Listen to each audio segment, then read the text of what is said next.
We are here and we are strong. Let's be counted as we move on. Make a difference, change lives as we tell our different stories. We are capable, beautiful. We are born to do great things. We're unstoppable, incredible, 'cause we're differently abled, differently.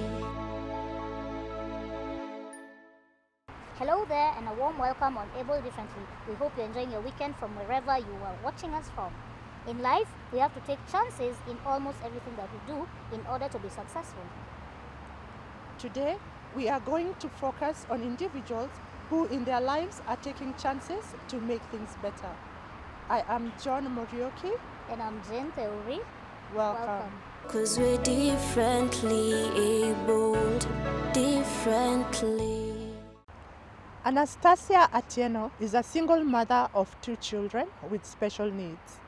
Every day, she has to take chances in making decisions that will change the lives of her 2 children for the better. Take a look. Anastasia Atieno is a single mother of 5 children.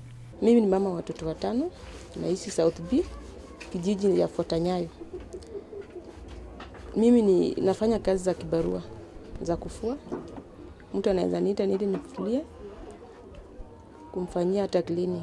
She is a victim of early pregnancy as she was put in the family way at a young age of 14 years. Wakati nilipata mtoto wa kwanza, nilikuwa na miaka 14 na nilikuwa mdogo, nilikuwa nafanya class 8. Kapata mtoto wa kwanza. Sasa hiyo wakati ukishapata mtoto wa kwanza, hiyo wazazi pia wanakukataa. Ilibidi niende nikaingie kwa ndoa. Niingia kwa ndoa nikiwa mtoto na miaka 16 nikapata second born.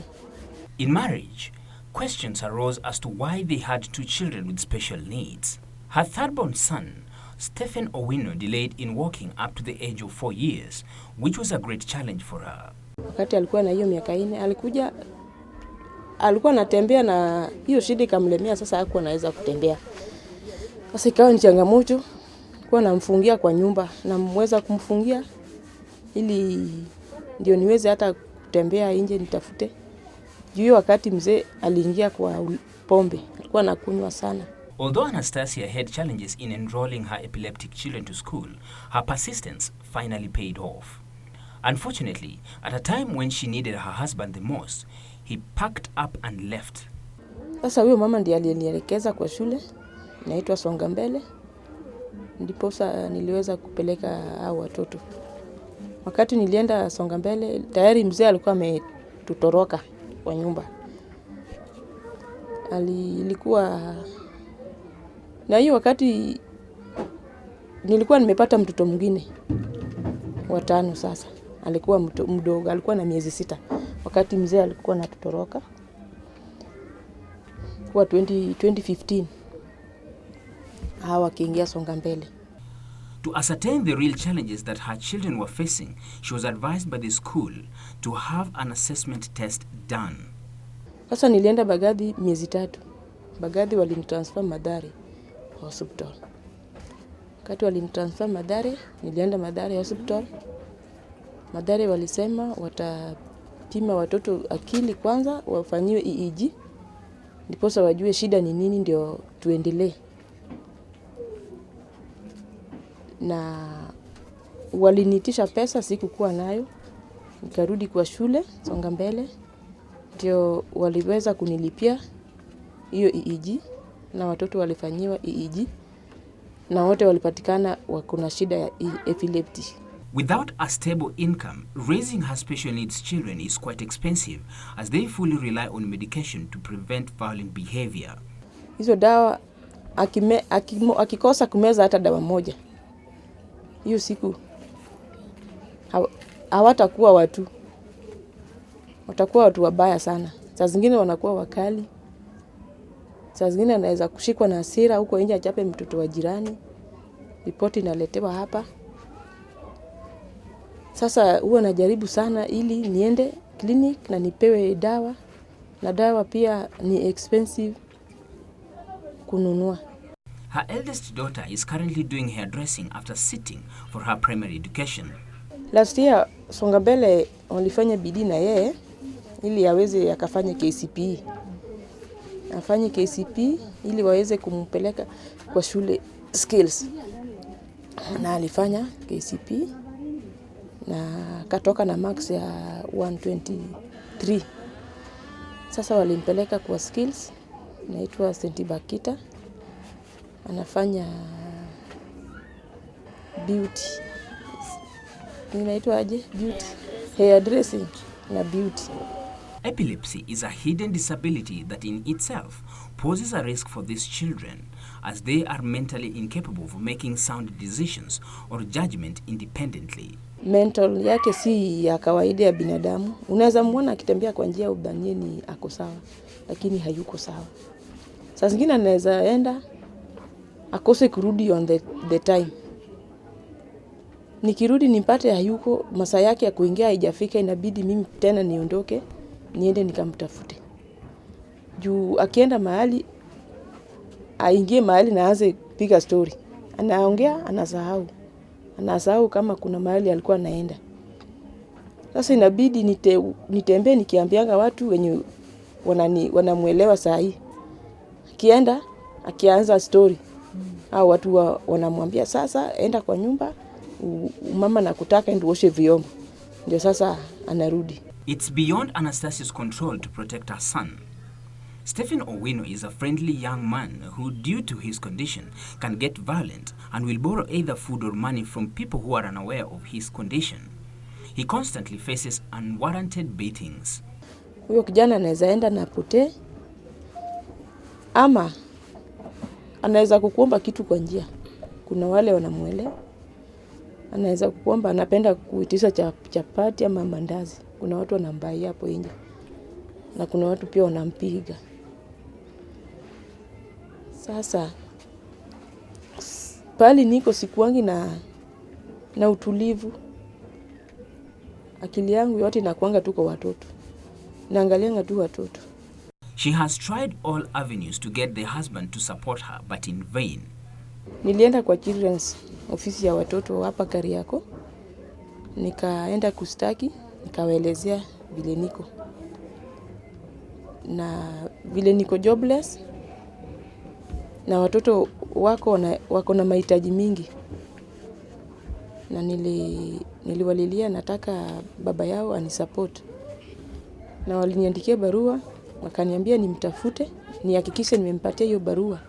Na hii tarehe wameandika tukuje pamoja na yeye.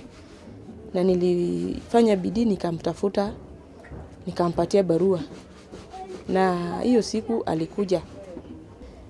School fee walisema ni juu yake, na upande ya matibabu pia ni juu yake. Sasa chenye tunashare na yeye ni tu chakula na mavazi ya watoto. Sasa alikubali atafanya hivyo. Sasa kuanzia hiyo mwezi wa 3 hadi leo hakuna kitu ametuma. As a single mother, Anastasia is bombarded with all the bills and has incurred debts that await payments. Sasa mpaka leo sina pali nategemea vizuri. Nyumba pia tunaishi ni ya kulipa. Hatujalipa sasa miezi 3, tukianza hiyo next itakuwa sasa ni ya 4. Landlord niliongea na yeye, ni vile nimekaa hapa sana. Lakini hata yeye pia kuna vile ananipelekanga speed, ananiambia nitafute hata kidogo nimpatie. Na upande wa shule pia second born ako class 7 na fourth ako PP2 na huyo mwingine ako baby. Sasa huyu wa class 7 pia school fee iko juu, nimeshindwa kulipa, na hata huyu wa PP2. Life might have given her lemons, but she chose to make lemonades out of them, and that is why she has encouraging words for parents in similar situations. Wasikufe moyo, Hii mzigo tulipewa na Mungu. Na waomba wapende hao watoto na wapende hata majirani, na hata yeye pia ajipende jinsi alivyo na huyo mtoto, kwa sababu ukimwachilia, usipompenda, hata huyo jirani yako hatampenda. Usipopea mtoto wako heshima, hata huyo jirani yako hatampea heshima. Sasa kitu kubwa ni wewe mwenyewe uonyeshe mtoto kwamba unampenda, hata ukitembea naye hapo nje unampenda, ili hata yule mwingine pia aone kumbe ule wangu namfanyanga hivi, na kama huyu mbona mimi nisifanyie huyu wangu hivi. Utaona hata yeye pia, utaona atabadilika na atapenda huyu mtoto wake. 'Cause we're differently abled, differently. In June every year, the International Albinism Awareness Day is celebrated all over the world, and Kenyans were not left behind in celebrating the same. Take a look at that story. The 13th of June was the International Albinism Awareness Day, held at the Safaricom Michael Joseph Center, with this year's theme being Still Standing Strong. Hey! Tafadhali tupige makofi kama tutalipwa. Wambisi ni wale wasio wafupi lakini tumelearn ku stand tall. Wambisi sisi ni kings. Wale kings tumegrow up to play na teams za paint za crown wambie. Albinism has been cushioned with a lot of negative vibes and myths which the society needs to let go of. We have a lot of erroneous perceptions about people with albinism, which we collectively need to dispel. And the myth cannot be dispelled by those living with albinism or indeed any other type of difference. It has to be dispelled by us collectively. In Safaricom, we say that when we come together, great things happen. And one of the greatest things that we can do as a collective is to dispel some of these erroneous myths. The guest speaker and CEO of M-Pesa Foundation stated that lack of inclusivity and integration has denied a wide range of opportunities to persons with albinism. As many as 1 in 5,000 people in sub-Saharan Africa and 1 in 20,000 in Europe and North America have albinism. A significant proportion of this number are young people who end up being sidelined and unable to access formal education. Those who are lucky to undergo formal education still face major challenges, including lack of an inclusive curriculum and a conducive learning environment. Upon completing their studies, they still have to contend with the challenge of securing suitable job opportunities. Such exclusion is what has denied the majority of them, locally and globally, opportunities to achieve economic empowerment and self-reliance. In order to achieve social inclusion, persons with albinism need to embrace self-reliance and independence at all costs. Being International Albinism Awareness Day today, as much as we're being empowered, I think persons with albinism in here, we also have a role to play. Yeah?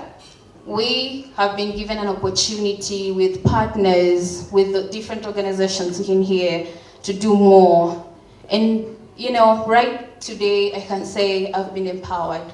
I can do more than what I used to know. The event's goals and objectives were met thanks to the various organizers who came together to make it a success. We started our partnerships with NIC and admitted 5 students in 2017.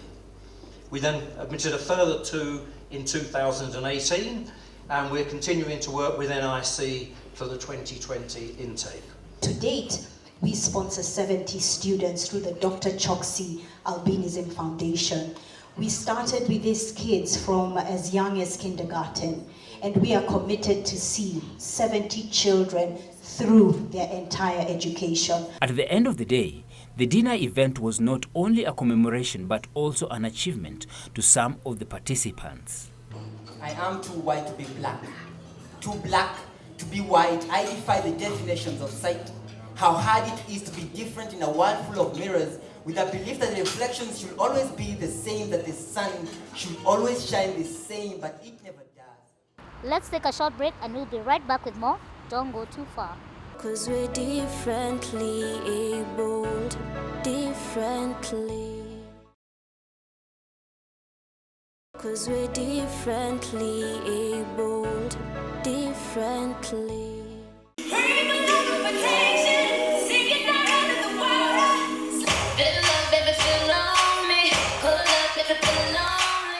This and many more performances graced the 4th edition of the Kenya Children Arts Festival, which was held at the Tangaza University College. It is our responsibility to protect children with disabilities. So today we are here for the Kenya Children's Arts Festival. It's the 4th edition, and the theme for this event is Unlimited Abilities. Normally, pupils are prepared for such in their respective schools and later on meet for the festival. First of all, I would like to thank the teachers. They have been our #1 supporters because they are our partners in promoting inclusion in schools. They have walked us through the journey. So I want to thank them for taking time and bring the students, preparing the students, and also being our champions at the school level for championing for the rights of the children with disabilities. And for the children too, the students, also we thank them because they have been they have just been so happy just to supporting the other children with disabilities through the peer-to-peer clubs that we've formed in the school. That's why this club is called Young Inclusion Champions, because they are our champions to support the rights of children with disabilities at the school level. Pupils at the event were grateful to the Action Foundation for always making such a day successful and for the support they give to children with special needs. The children have really enjoyed themselves. They have eaten their lunch, eaten even breakfast. We are really happy because you guys, you have organized for us everything, and people have enjoyed themselves, pupils and even teachers. They are very happy. This is my first day to come here. I've never come here. From where I came here, my teacher, known as Teacher Harriet, she's the one who told me that today we are coming here. So I'm very happy. Action Foundation really help people, and the schools in Kibra are really happy. Nimekuja huku Tangaza College University kufanya music festival. Nataka kuambia Action Foundation inasaidia vitu mingi, kama vile watu wenye wasikii vizuri wanapewa zile vitu za kusikia, wanasikia kidogo, na wale watu wenye wako na wale watu wako na shida ya akili upewa dawa za kumeza, wasaidia kupunguza hiyo pressure ya kupanda ya akili, na wale walemavu upewa crutches za kutembea, na wale wenye hawaoni wanapewa brailles za kusomea. You should not call that child blind or kipofu in Swahili. You should use good words and say that child is visually impaired. For the event to take place, teachers play a key role in training and ensuring the inclusion message is home. Nashukuru sana Action Foundation, wamekuwa wenye msaada kwetu sana. Wametufundisha jinsi ya kukaa na watu wenye ulemavu, kuwasaidia, kuwapenda kama wanadamu wengine, na pia wamejaribu kutuelimisha kuhusu umuhimu wa kuwasaidia wale wasiojiweza katika jamii. We've seen growth since we started. This is the 4th edition. So from the beginning, we didn't have many students performing, but today you've seen it for yourself. There are so many students. You've seen how happy they are, how they have confidence to come over and perform all these performances. And also the teachers, they were so happy to come and participate in the event. Apart from just inclusion, the performances help the children to be confident when delivering any kind of information. We're looking at presentation of the item they're presenting, be it a song, be it a dance. We're also looking at how they manage the stage, because it's very key. As a performer myself, you have to be able to manage a stage in a presentable way, we are also looking at the confidence of the performances or the performers, because when you're doing something, you have to be very, very confident. You have to look at the audience, you have to interact, and also have a kind of a conversation with the audience. However, this noble cause is only reachable to a few, and it's the hope of the foundation that they will be able to reach out to a wider audience. So the Action Foundation currently works with schools in informal settlements. Right now we're in Kibera and Kawangware, but we hope to also work with schools that are even in rural areas and other informal settlements. At the end of the day, all schools and pupils who participated were awarded with certificates, and the winning teams were given trophies. 'Cause we're differently abled, differently. Salvin Kezia Mandu took her chances and went back to school after 15 years. Today, her dream of one day becoming a lecturer is nearer than ever. Take a look. It was a day like any other for Salvin Kezia Mandu while in a class session when her eyes suddenly became itchy, and by the following morning, her life took a drastic turn. Sikuzaliwa kama niko na shida ya macho, nilizaliwa sawa, nikasoma mpaka darasa la 4, alafu macho zikaanza kusumbua, hapo ndio sight kaenda. Yenyewe tu nilianza kuniuma, nikijikuna tu. Nikajaribu kupeleka, ilikuwa tu inauma ikiwasha kama homa. Sasa wazazi walikuwa nadhani ni measles, wengine wanasema ni uchawi. Suddenly her parents, though confused, acted quickly by introducing traditional medicine with the hope of treating her. The failed attempts of herbal treatment drove them to seek medical attention from one hospital to another. She managed to undergo an operation at Kikuyu Hospital. Wako nipeleka hospitali immediately, walijaribu kunipea dawa kienyeji, wakajaribu kuweka wakidhani ni uchawi. Sasa vile site ilikataa kurudi, ndo akachukua hatua kunipeleka hospitali. Nikapelekwa hapo tu around, daktari akasema niende Sabatia. Sabatia wakajaribu, wakasema iwezekani niende Kikuyu. Sasa Kikuyu ndo wakaona wanieke lens, contact lens. Left. Although her treatment was a success, it was also short-lived, up to 6 months. For 6 years, Kezia stayed at home while the rest of her age mates attended school, and the death of her father made things worse. Sikuendelea, nilikaa nyumbani hizo miaka zote kwa sababu wazazi wakuwa na fedha, hata sijui kama wakuwa na fedha ama wakujua mali shule iko. Nilikaa tu kwa nyumba hizo miaka zote. She had missed school for so many years, and when a good Samaritan came their way and offered to help her enroll back into school, she was overwhelmed with excitement. Rafiki mmoja tu mamangu ndiye aliamua niende shule. Akakuja akaelezea mamangu kuna shule kwa Machakos ya kujifunza braille, na wakachukua hatua kanilipia, nikaenda huko nikasoma braille, alafu lecturers huko akaamua nirudi shule. Sasa ndo nikapelekwa Kangundo DB. Head teacher akasema nianze tu ile class niliachia darasa la 4. The only challenge and worry was being taken back to a class below her years. Nilipata changamoto juu watoto wa darasa la 4 ni wadogo sana na mimi ndo mkubwa. Sasa hata nikikaa nao naona tu aibu. Kukaa na watoto wadogo ni ngumu sana.